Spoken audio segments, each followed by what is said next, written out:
4.1 4A. Pronunciation. B. 1, Mustn't. 2, Shouldn't. 3, Lights. 4, Hour. 5, Exhausted. 6, Debt. 7, Mortgage. 8, Foreign. 9, Wrong. 10. Island. 4.2 4B. Pronunciation. A. 1, She can sing very well. 2, I've never been able to ski. 3, Can you play the guitar? 4, You won't be able to go out tomorrow. 5, He hasn't been able to go to school since Monday. 6. We can't find the restaurant. 4.1 1, Thanks very much. OK, goodbye. 2, Well, this is all very well, but the financial figures for the last quarter do give us some cause for concern. I mean, it had... Oh, who's that? Sorry about that, guys. 3, Oh.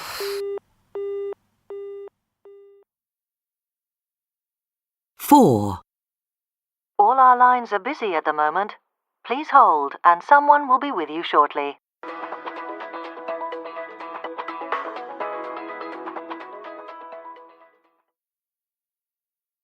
Five. Please leave a message after the tone. Hi, Jack. It's Sandra. I was just calling. 6. Oh.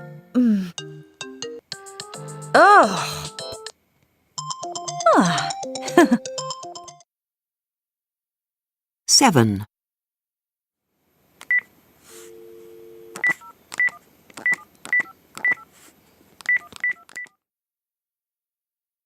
8. Hi, love. I'm on the 6:25, so I should get in at 8:22. Oh, great. Do you want me to... Hello, Jane? Jane, can you hear me? Oh.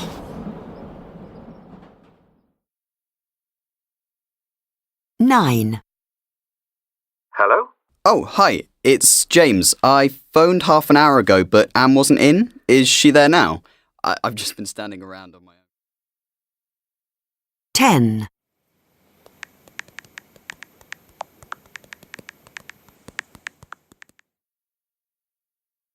11.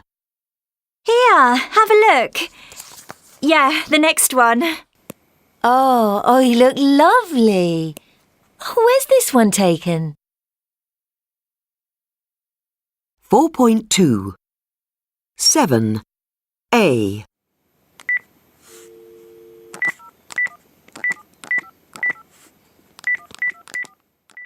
He's dialing a number. 10. B.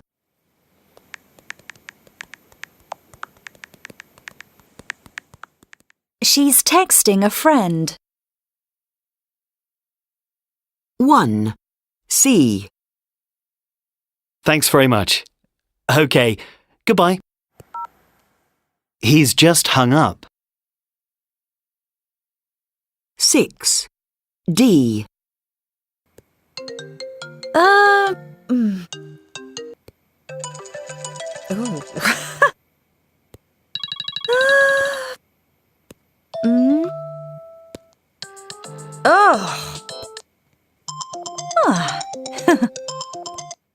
She's choosing a new ringtone. 9. E. Hello? Oh, hi. It's James. I phoned half an hour ago, but Anne wasn't in. Is she there now? I've just been standing around on my own. He's calling back. 5. F. Please leave a message after the tone.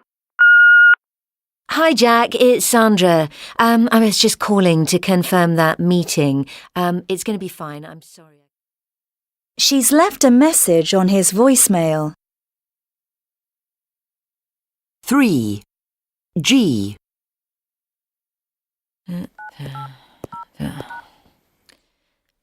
Oh. The line's engaged. 11. H. Here, have a look. Yeah, the next one. Oh, you look lovely. Oh, where's this one taken? She's swiping through photos. 2. I. Well, this is all very well, but the financial figures for the last quarter do give us some cause for concern. I mean, it who's that? Sorry about that, guys. His phone went off in the middle of a meeting. 4. J. All our lines are busy at the moment. Please hold, and someone will be with you shortly.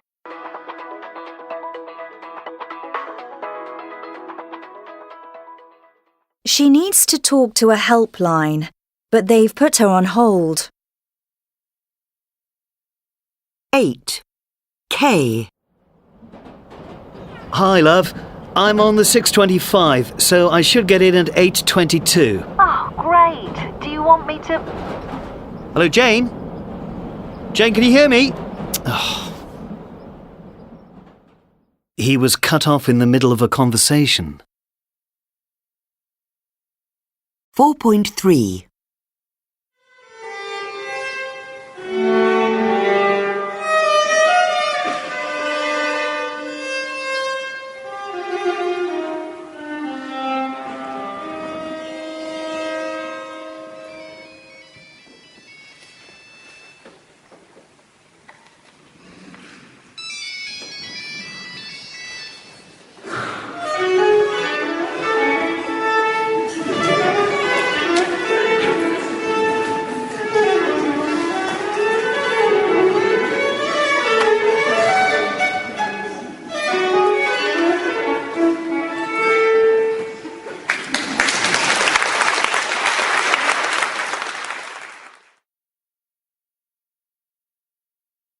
.4.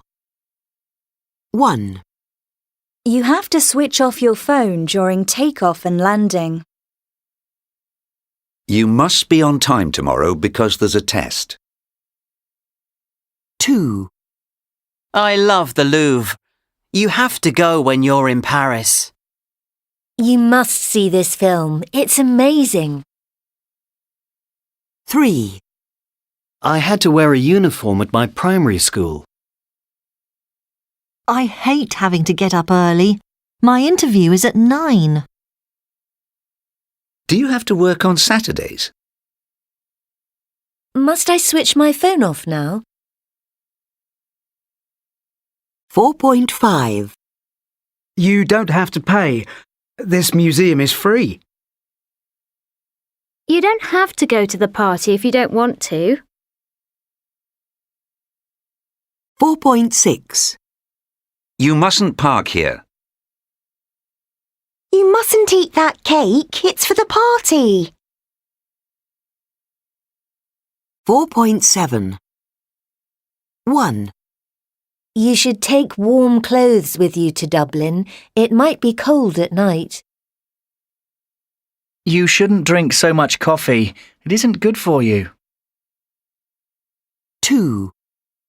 I think the government should do something about unemployment. 4.8. Calm. Design. Dishonest. Doubt. Foreign. Half. Hour. Island. Knowledge. Listen. Mustn't. Ought. Rhythm. Should. Talk. Walk. Whole. Wrong. 4.9. 1. She's a nice woman, don't get me wrong, and on the whole we get on well, but one thing she does, which I think is really rude, is that whenever she comes for a meal, she criticises my cooking. I'm not a professional, obviously, but I think I'm a pretty good cook, and it really annoys me, especially after I've spent hours making something really nice. 2. Well, he lives in London and he likes coming up to stay from time to time, which is great, but he's just phoned me saying he's coming next month and he's bringing his new dog. I know he's just got this dog and he's very keen on it and doesn't like leaving it alone, but it's still a puppy, and my girlfriend and I aren't very into dogs. Also, we've just redecorated our house and we've done a lot of work on the garden, and I'm pretty sure the dog's going to destroy them both. 3. He's 8 years old and his parents don't give him any rules, so he's really wild, and whenever they come to our house he just shouts all the time, jumps on the furniture, makes a mess in the kitchen. He even writes on the walls. It's really exhausting, but my sister's very sensitive about me criticising her son, so generally I don't say anything. But I've reached the point where I'd almost prefer it if they didn't come round. 4.10. Belinda. 1. I think you ought to be the one who behaves well. 2. You shouldn't argue with her because she won't change her opinion. Damien. 3. I think you should politely but directly say how you feel. 4. To be honest, you don't really have to give a reason. Miranda. 5. You must speak to his parents before their next visit. 6. Explain that he has to calm down a bit when he's visiting. 7. You mustn't write on the walls. 4.11.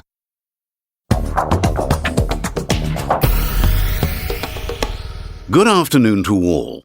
In today's Modern Manners programme, the subject is family and what to do with rude relatives. Our etiquette expert, Sarah, is here to take your calls, so if you have a family member who behaves badly and you don't know what to do about it, just call us here on 0207 946 0671. And our first caller is Belinda from Salisbury. Hi, Belinda. Tell us about your rude relatives. Well, I hate to say it because it's such a cliché, but it's my mother-in-law. She's a nice woman, don't get me wrong, and on the whole we get on well, but one thing she does, which I think is really rude, is that whenever she comes for a meal, she criticises my cooking. I'm not a professional, obviously, but I think I'm a pretty good cook, and it really annoys me, especially after I've spent hours making something really nice. OK, so Sarah, over to you. How should Belinda deal with her mother-in-law? Hi, Belinda. I know this won't be easy, but when she does this, I think you ought to be the one who behaves well. Stay calm, thank her as politely as possible for her advice, and change the subject. You shouldn't argue with her because she won't change her opinion, and it won't make you feel better either. Instead, encourage your husband, or another relative, to say how great your cooking is in front of your mother-in-law. When she sees that her criticisms aren't having any effect and that everybody else loves your food, she'll either stop criticising or she'll start paying compliments herself. Thanks very much for that, Sarah. And our next caller is Damien from Sheffield. Hi, Damien. I think you're going to tell us about a problem with your brother, is that right? Yes, that's right. So, what's the issue? Well, he lives in London and he likes coming up to stay from time to time, which is great, but he's just phoned me saying he's coming next month and he's bringing his new dog. I know he's just got this dog and he's very keen on it and doesn't like leaving it alone, but it's still a puppy, and my girlfriend and I aren't very into dogs. Also, we've just redecorated our house and we've done a lot of work on the garden, and I'm pretty sure the dog's going to destroy them both. Sarah, what do you think that Damien should do with his brother and his dog? Do you think it's rude to arrive at someone's house with a dog? Yes, I have to say I do. It's bad manners for a guest to bring an uninvited pet, even to a relative's home. This is true even if you have one of your own and your house is already animal-friendly. I think you should politely but directly say how you feel. You can add a reason like, as you say, you've just redecorated, but to be honest, you don't really have to give a reason. Well, that's very clear advice. Thanks, Sarah. And finally, Miranda from Stirling. Hi, Miranda. Tell us about your problem. Hi there. My problem's with my nephew, my sister's son. He's 8 years old and his parents don't give him any rules. So he's really wild. And whenever they come to our house, he just shouts all the time, jumps on the furniture, makes a mess in the kitchen. He even writes on the walls. It's really exhausting, but my sister's very sensitive about me criticising her son, so generally I don't say anything. But I've reached the point where I'd almost prefer it if they didn't come round. Sarah, what should Miranda do with her nightmare nephew? You must speak to his parents before their next visit, or at least your sister. But instead of being critical, say how great it is that their son has so much energy and how much you love him, but then explain that he has to calm down a bit when he's visiting. And at the beginning of his next visit, welcome him, but give him some rules for your house. Say, "Hi, it's great to see you again, but just a couple of house rules. No jumping on the furniture. And if you want to draw, please use a piece of paper. You mustn't write on the walls." He won't mind, and in the long run, your sister will be grateful.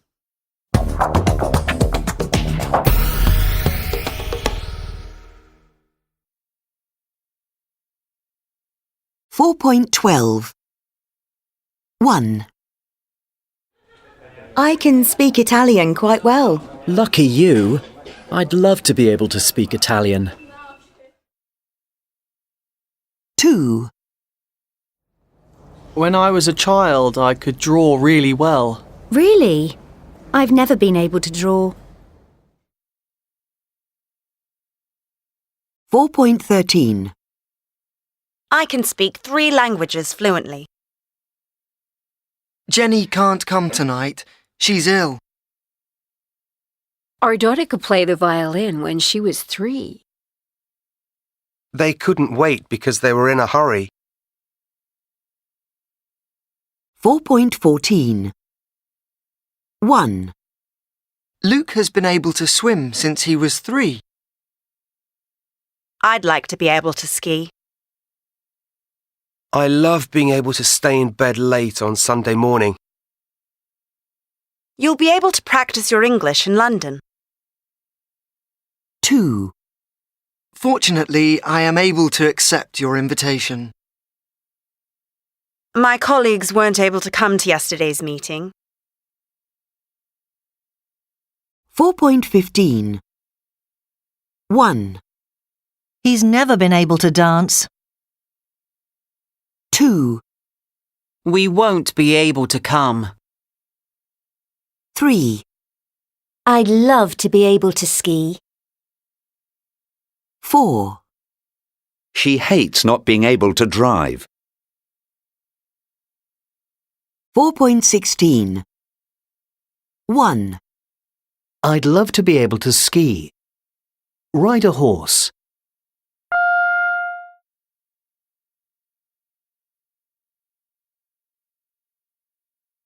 I'd love to be able to ride a horse. 2. We won't be able to come. Park.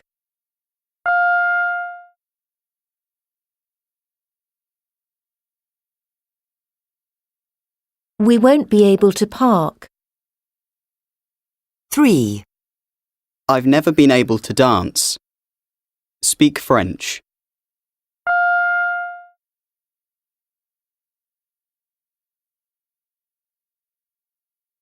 I've never been able to speak French.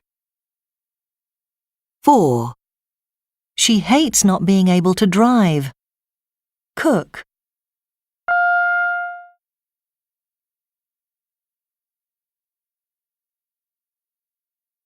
She hates not being able to cook. 5. Will you be able to find it?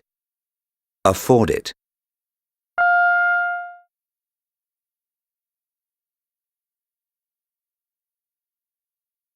Will you be able to afford it?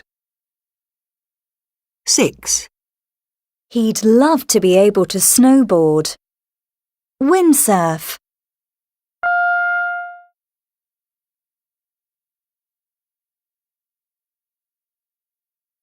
He'd love to be able to windsurf. 7. I love being able to understand everyone. Speak to everyone.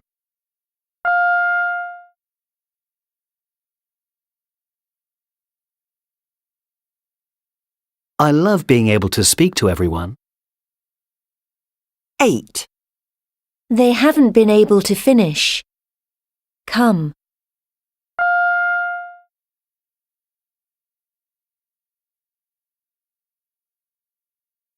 They haven't been able to come. 4.17. 1.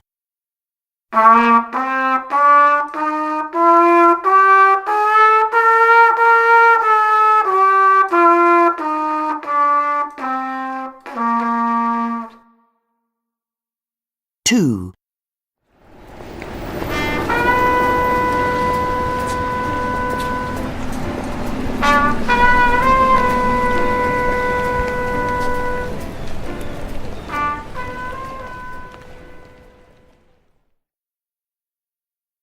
3.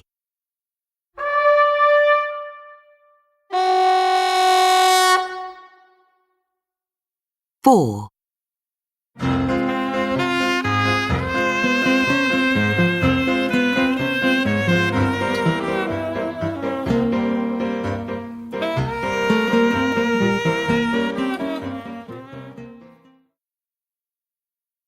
5.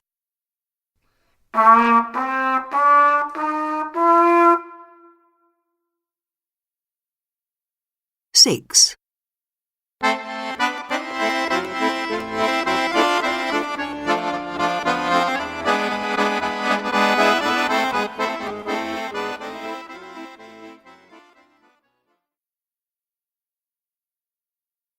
4.18.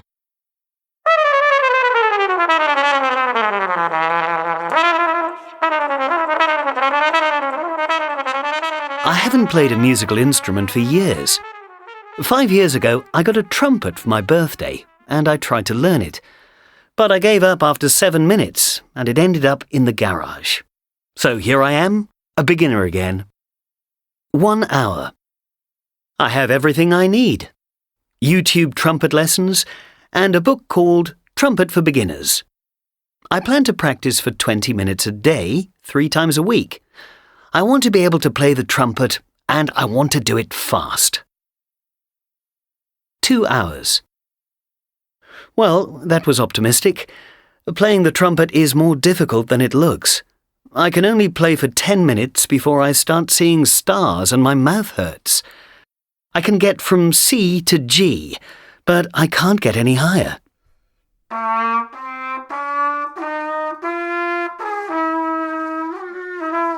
It's depressing. 5 hours. I'm now practicing for 10 minutes at a time. I can play a whole octave from C to C.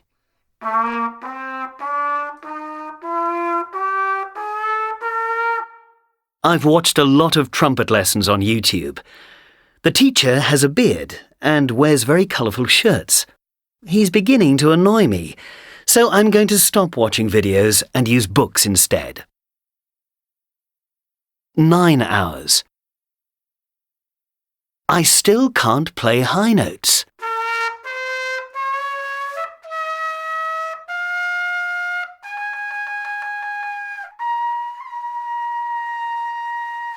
I can play some very simple tunes, but nothing I actually want to play.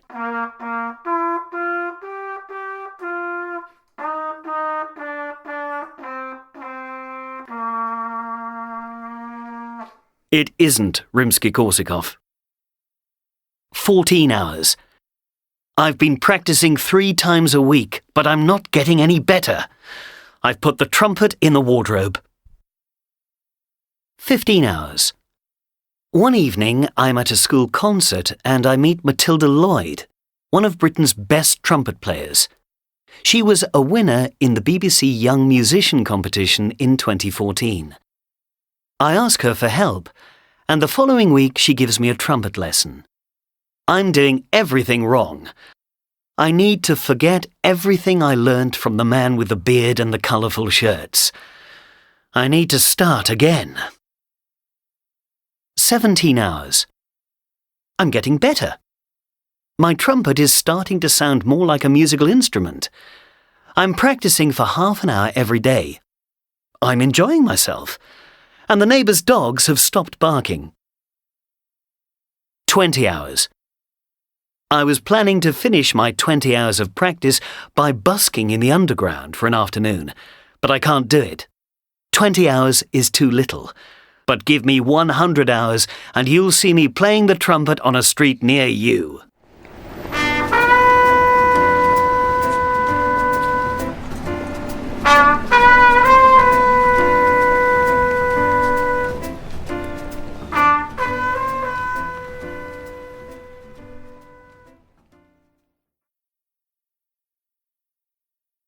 (4.19) 1. What music do you listen to if you feel depressed? 2. What do you think is the most exciting sport to watch? 3. What's the most amazing scenery you've ever seen? 4. Have you ever been disappointed by a birthday present? 5.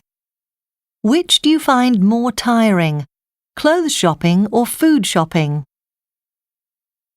6. What's the most embarrassing thing that's ever happened to you? 7. Are you frightened of heights? 8. Do you usually feel very tired in the morning? 9. What's the most boring film you've ever seen? 10. Do you ever get frustrated by technology? 4.20 1. She's cut herself. You.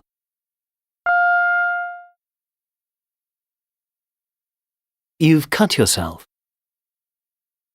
2. I'm teaching myself Spanish. He.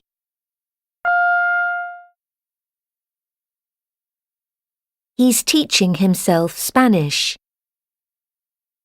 3. We introduced ourselves. They.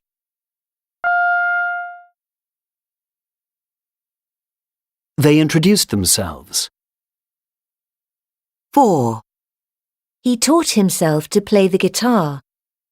She.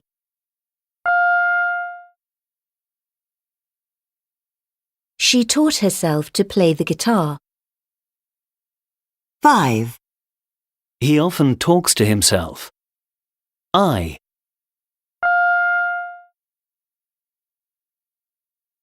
I often talk to myself. 6. I really enjoyed myself last night. We.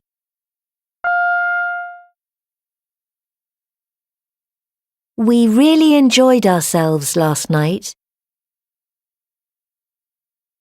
4.21. 1. How do you get to work? I take the tube. How long does it take? 45 minutes or so. What do you think is the best way to get around London?